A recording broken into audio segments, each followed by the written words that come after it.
So yesterday I did a video about how long it takes to get a divorce in England and Wales, and the fastest time that you can do that. And I just wanted to give you a bit of clarity today because there was some confusion over those timelines.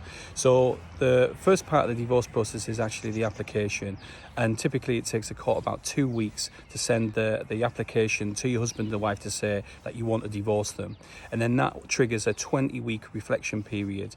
And the idea of the reflection period is for you to work out whether it's divorce is right for you, or whether you can work the marriage out.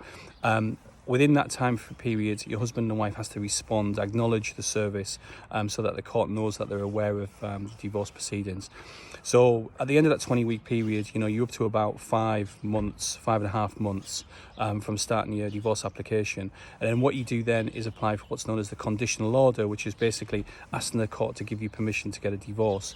Now, typically it takes about 2 weeks for them to receive that application and for them to send you notification of the date that's going to be read out. So that's when it's officially sort of pronounced and they've given you permission.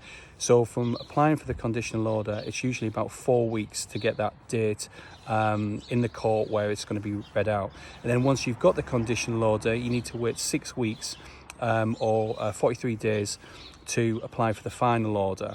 So when you add all that together, it's around about sort of 7 to 7.5 months. So the fastest possible time that we've seen a divorce come through is just over 7 months. But on average, you're looking at around about 7.5. And that's as long as you're doing everything that you need to do at the right time, because there's multiple steps and you need to do different things at different times to kind of move it on. If you don't do them, then your divorce will kind of hold in that position.